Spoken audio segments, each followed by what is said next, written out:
Hey everybody, welcome back. Marcus Graves back again with another reaction to Death Note, this time to episode 2, Confrontation. Let's get on into it.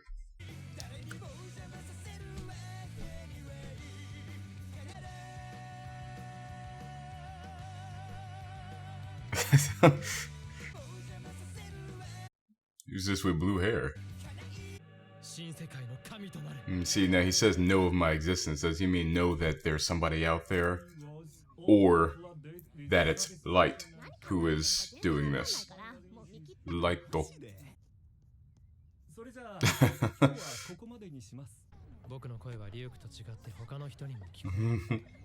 He looks like he's going crazy.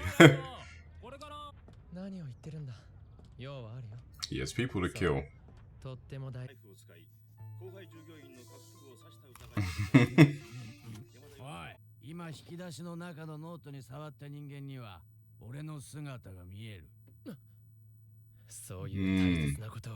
Alright. You wait until now, okay. Maybe a little hint that he's becoming distant. His little sister said, "Why'd you lock your door?" So he never does, usually. 52 deaths.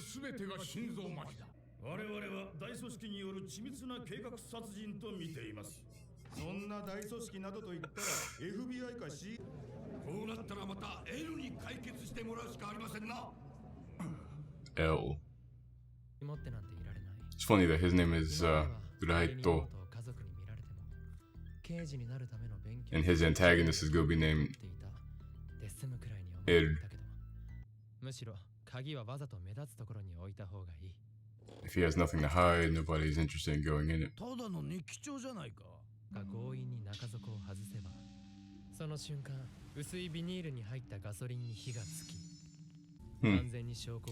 He's very... has a lot of ingenuity.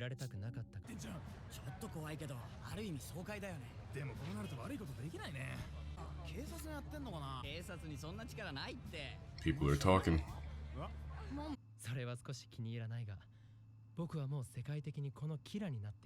Kira.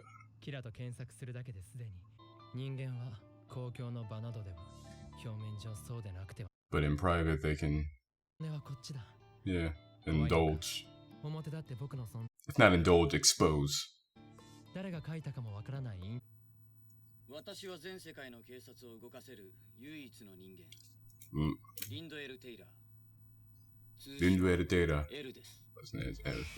He just exposed himself?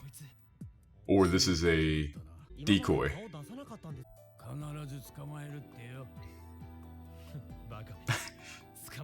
It's funny how...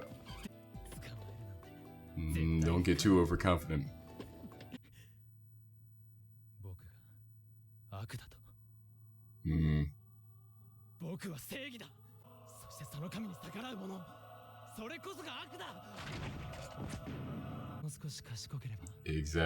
This is exactly what I was talking about. And once again, this is probably a decoy. Eru wants this to happen. You see, now what's immoral? I simply don't like what you're doing.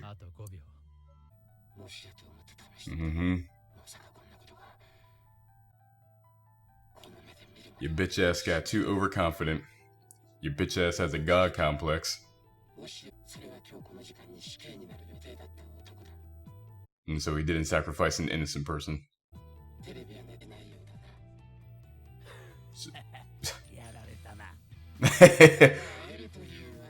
I love how Ryuk is kind of like just this guy in the stands.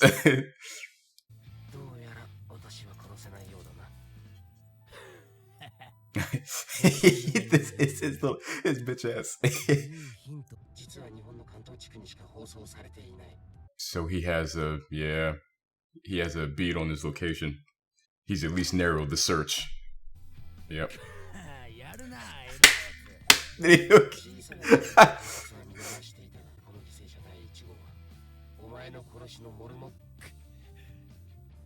Okay.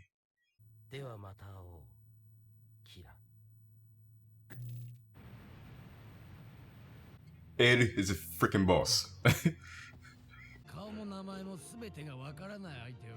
Exactly. Yeah. He can't put him in a death note, but he also can't. Eru can't sentence him to death. So that answers my question of who the blue hair is in the intro. They both believe themselves to be justice. Okay, let's go. Hey everybody, if you're enjoying the content, head on over to my Patreon page and consider becoming a patron. And not only does your patronage help to support the channel, you also get exclusive benefits and content such as early access to my videos and full reactions that are Patreon exclusives. So if you would like to support me in the channel and you would also like access to those exclusive benefits and content, head on over to my Patreon page and become a patron. So as we get into the second episode, what I was thinking in the first episode is starting to come into play sooner than I expected it to, honestly, but it's starting to come into play of how this conflict of, yes, there's altruism there in that he wants to get rid of evil, but what is immoral to you? Crime, fine. Legality, you see what's happening, you know, they've overstepped this boundary of our legal system. You know, but when you also say those who are immoral or harass others, immoral to what standard? Because you have El, who the first episode they conveyed the parallel between Ryuku and Raito. They showed the parallel between them, that they are disillusioned with the world that they come from. They're disinterested in the world that they come from. They are status quo shaking, seeking. You know, they seek to shake the status quo. They are seeking a change. They are indulgent in the status quo being upheaved. This episode, even though they're on opposite sides, shows the parallel between Raito and El, because you have Raito, who is studious. He can be calculative. He is self-elevating. And whatever altruism that he has, whatever evil eradicating desire he has, is in conflict with self-elevation. He does not know that, but it is in conflict with each other. Meanwhile, you have El, who is also calculative and self-elevating. Both of them at the end said, I am justice.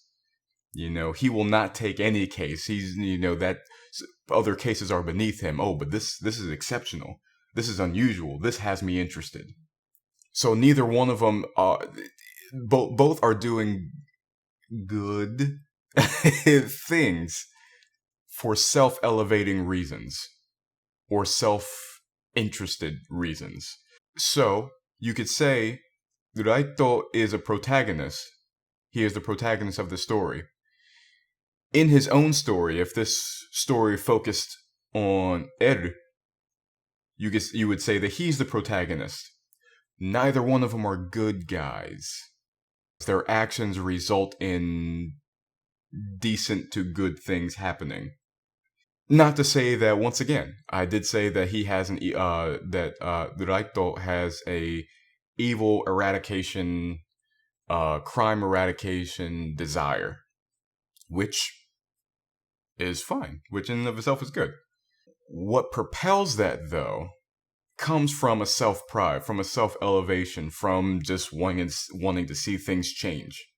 And it's just that hair bit of difference, where if the self-elevation wasn't there, you have a man who is just seeking to get rid of evil and to help. But I can get rid of evil and help, and by helping, you worship me. That's a completely different impetus for helping than just the sake of helping. Same thing with El. You know, if it was truly for the sake of good, he would take every case. But he doesn't. He takes the cases that interest him. Is that me making a judgment call on these characters and everything? No. That's just me observing, saying, like, okay, but your impetus is different. It's not a Captain America. You're not helping for the sake of helping. You're helping for the sake of your own indulgence, or you're helping for the sake of your own elevation. Okay. Okay.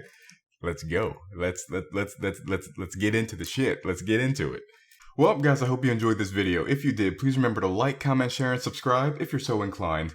Check out my channel for all my other content that I have on there. My short films, Assassin of the Flame and Yin and Yang, reactions, breakdowns, essays, reviews, all that good stuff, and much, much more to come. And I'll see you guys next time. Have a good one.